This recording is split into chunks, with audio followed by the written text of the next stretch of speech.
8:03 on your Thursday morning. Welcome back to the KIX 96.5 Morning Show. We love featuring artists you should know about. And today we're heading to Arkansas to chat with married music duo Cliff and Susan. Cliff and Susan are based in Little Rock, Arkansas. They met on stage in 2016. And since then, they perform around 200 shows a year. They open for ZZ Top. Their latest album, Fiddle Keys, came out last year. Their latest single, A Natural State, is out now. We're stoked to have Cliff and Susan on the show. First, guys, thanks so much for coming on. Thanks for having us. Well, man, we were just talking about it off the air, but you guys were just in Alabama. You played a show at the University of North Alabama. This is a cool story. Tell us about this. Your former intern is going to school there. Tell us how you got there. Yeah, so Ainsley Meldrum, she is a junior now at the University of North Alabama. She's from Little Rock, Arkansas, and she worked for us. We produce a festival here in Central Arkansas, and she did a lot of work for us in our music production company, as well as our festival. And when she went off to college, she is in the music business program there at UNA, and she called us a couple months ago and said, one of my projects is to book in my concerts tour and promotion class, we've got to do a project. And so they brought us, she booked us, and it was super cool to watch her and her classmates go through the booking process. And we went down there, got to check out Florence, Alabama, and Muscle Shoals, went to Fame Studios. Yeah, I was going to ask you about that, because Muscle Shoals, Alabama is like an iconic place, and Fame Studios is an iconic place. How cool was it? Definitely very cool, seeing and being in the rooms where so many great artists and great records were cut and recorded. It's definitely a really cool vibe and feeling, being in the same room as the people that you've grown up listening to. Yeah, there's just oozing with history when you're standing there at Fame Studios. Now, it's interesting, your guys' story. Cliff is a multi-instrumentalist. Susan's an internationally successful piano player. You guys met, if you listen, we listened to the song Fiddle Keys like an hour ago. It's all about you guys. You met on stage in 2016 at Willie D's. What was the show? Because you never really say it. Why were you guys there? What was the show you were playing at? Willie D's is a 20-year dueling piano club in Little Rock. And so I started 20 years ago there at Willie D's, and it's kind of been a common thread throughout my career as I left the state and ended up international and all that. Always came home to family in Arkansas and would book at Willie D's. So I was home that weekend playing at the piano bar, singing, playing the piano, and Cliff was booked as the guitarist and fiddle player, and so we met at that show that weekend. Okay. At Willie D's. And Cliff, at the time, you were working at a drugstore. I was a pharmacy tech at a drugstore in North Little Rock and playing on the weekends at different clubs, and I was playing quite a lot at Willie D's on the weekends, fiddle and guitar for him. Yeah. Well, who made the first move? I did. Wow. That's a good question. I've never had that question. Who made the first move? I did, and I'll say I musically made the first move because I had a show, and still do, with him now, but I play at Oaklawn Casino. We have a thoroughbred horse racing track in Hot Springs, Arkansas, an hour away from Little Rock. And I was doing my show. Fun fact, I was playing me at the piano and had a drummer by the name of Cliff as well. And I added Cliff to that show as a guitar player. Eventually let the drummer go, use a drum machine, and Cliff and I went into our duo configuration. And so, yeah, musically made the first move, and actually probably I would say I made the first move otherwise. Well, another fun fact is when we first met, I was super shy. I was not outgoing at all, and everybody in my family always tell Susan, they're like, we just love what you've done with him. Like we've just I'm definitely a different person now. I used to be afraid to do anything performance and just even talking to people. I was a very shy person. You busted him out of his shell, Susan, so way to go. Yeah. Well, you are, you're just glowing, Susan, when you're up on stage, so I could see that happening. And she's a very attractive woman when you go check out Cliff and Susan. I told him off the air, I said, when I first heard you guys' name, I figured you were like retired. But no, they're young. They're like, are you guys in your 30s? Yeah, well, I'm 44 and Cliff's 32, so I'm older. Oh, Yeah, wow. I robbed the trail over here. I'm a proud cougar, is what I like to say. Oh, that's great. And then you guys eloped in Vegas in 2017, so, I mean, it's worked out. It has, love happened pretty quickly, and just nothing. I always just say it's nothing better than doing what you love with the person you love, and we work together. We're together nonstop, and it takes two personalities that fit together to be around each other all the time like that, and it's just a blessing, and we have so much fun. I mean, we're always traveling or working on music in our home studio. We've got 3 little dogs, no kids. Don't know if God will bless us with any, and that's fine. Either way, we're fine. We've got a really fun life together. Yeah, well, and music is romantic to begin with. I mean, who blew each other away? I mean, because Cliff is an amazing instrumentalist. The guy plays everything, and Susan's amazing at the piano. Which one said first, you're amazing, or you're blowing my mind Oh, away? I think fun fact. When we actually met at rehearsal for that show that weekend at Willie D's, and I had heard about him. The entertainment director had told me about Cliff and said you need to try to consider having him in your show. And I had texted him a couple weeks before, and we never actually connected on phone. So we kind of knew about each other before we walked into rehearsal.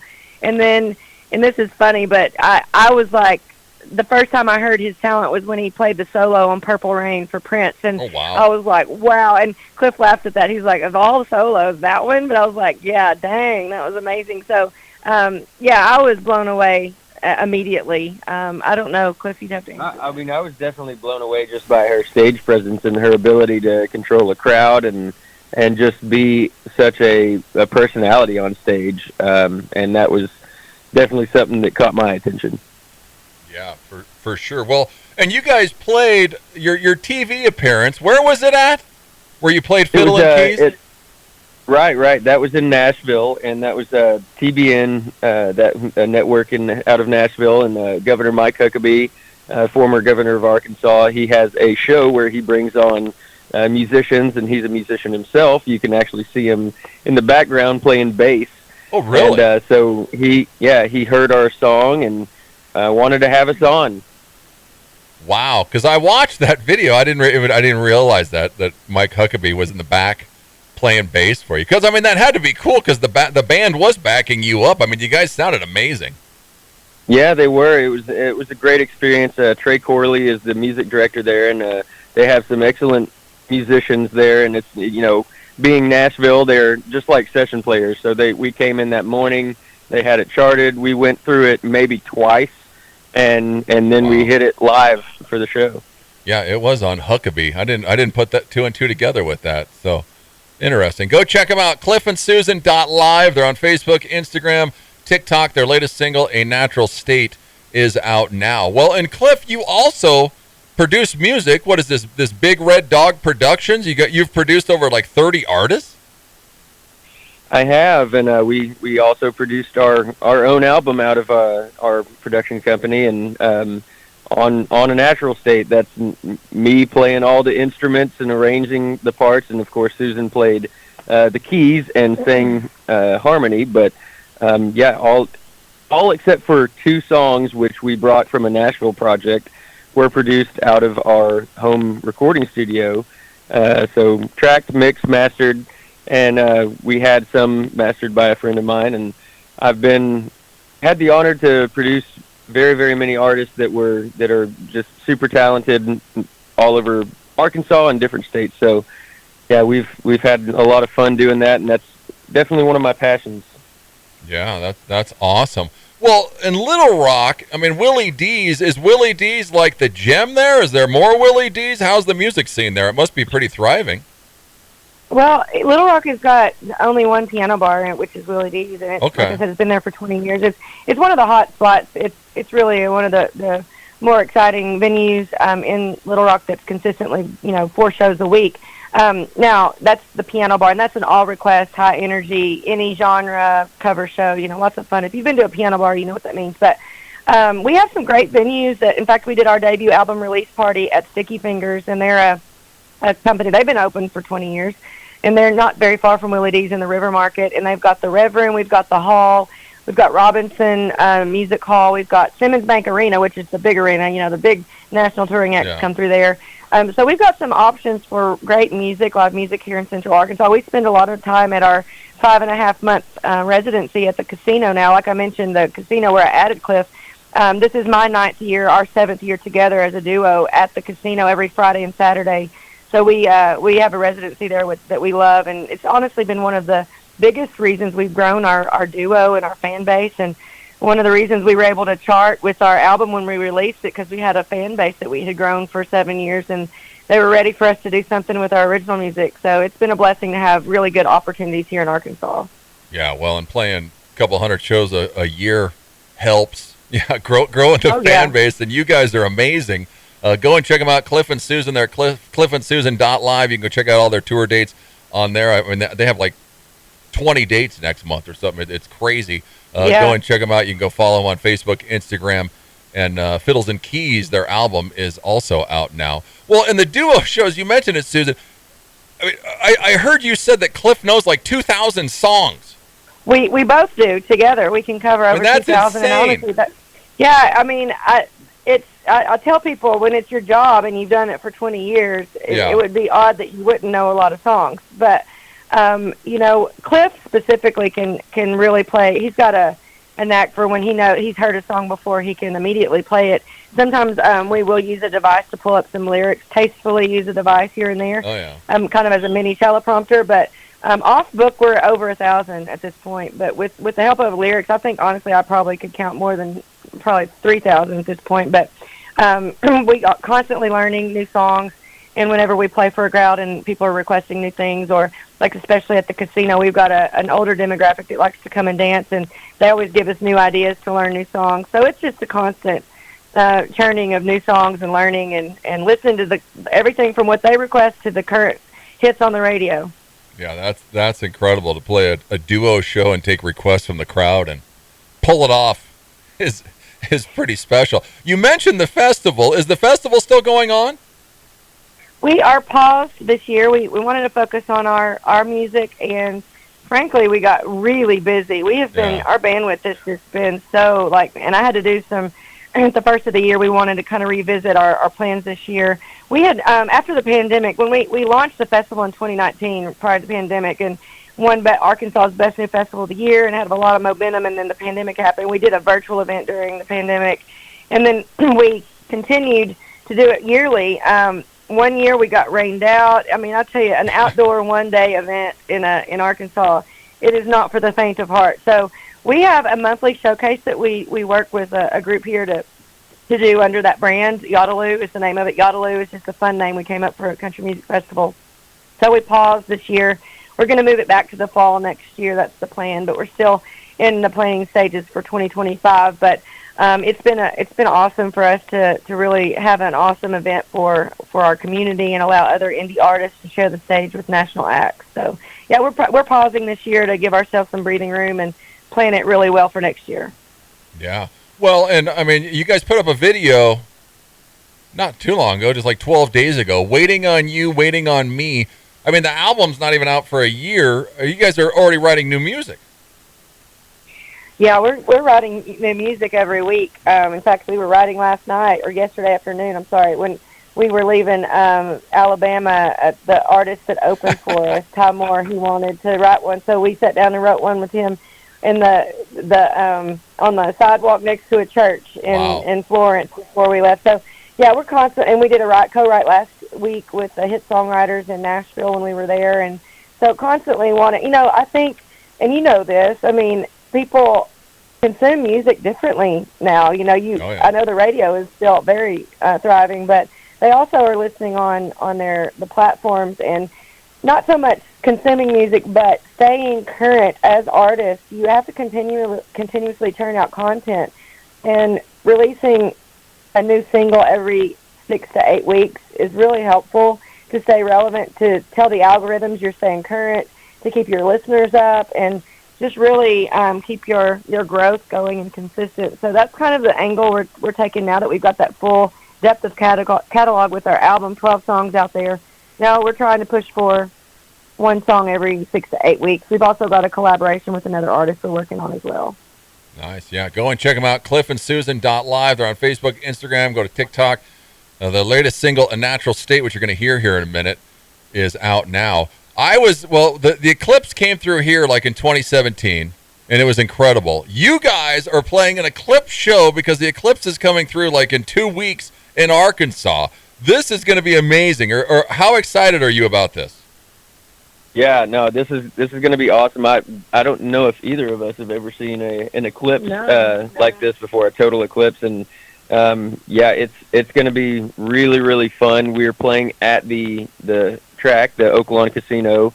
They've got an infield, which is just a huge open field with some gazebo, and they've got food trucks, and it's going to be they've got a big stage coming in, and so it's going to be a lot of fun. We've played in the infield before, and it's a beautiful area. And Little Rock and Arkansas in general is right in the path of that totality. And so April 8th, it's going to be a crazy, crazy day for Arkansas. I think they're expecting over 1 million more people coming in to Arkansas. So it'll be flooded there, and we've been to the governor's conference and them talking about the logistics of all of it, and it's just crazy. I think they're bringing a National Guard. I don't know what to expect.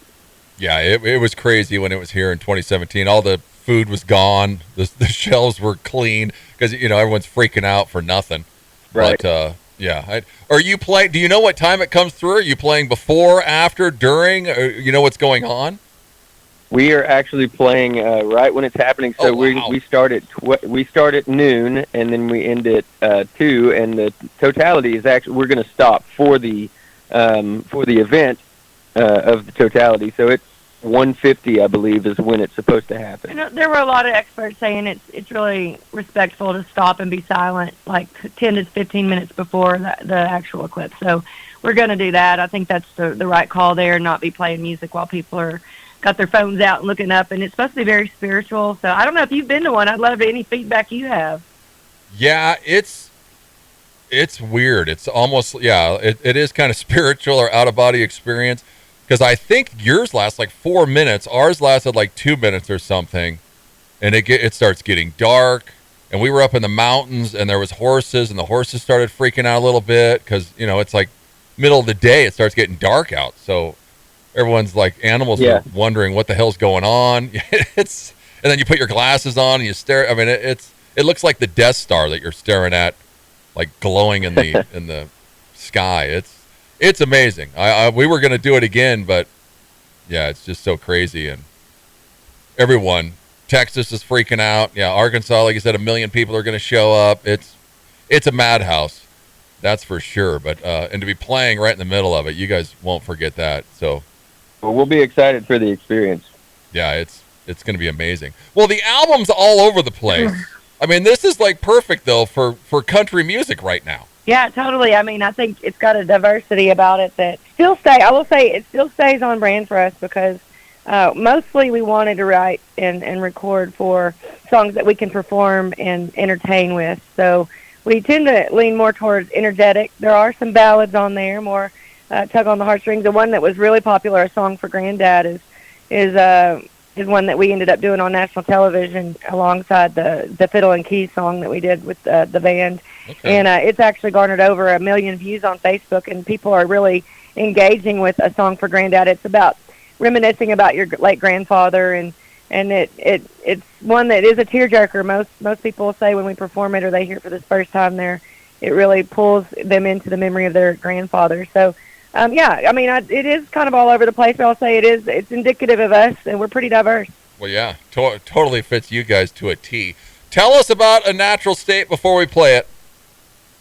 Sure. So A Natural State was co-write I had written with another artist, Corey Jackson. So him and I wrote that one just about Arkansas, and not only Arkansas, but just the feeling of growing up in the South. And so there's a lot of little hints here and there on Arkansas with the Ozarks, and mockingbird is the state bird. The fiddle actually is the state instrument of Arkansas, so you'll definitely hear some fiddle in there and talk about it.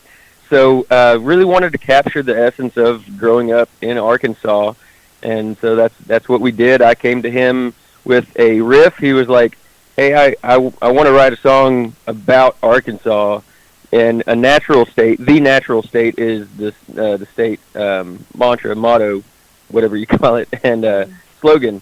And so we made it a natural state and kind of play on words, just living in a natural state, just a natural way of living in the South. So I think we captured that, and we were proud of how it turned out.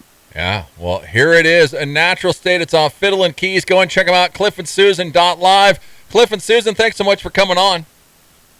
Thank you so much for having us. We'll do it again. Yeah, for sure. Here it is, A Natural State. It's KIX 96.5.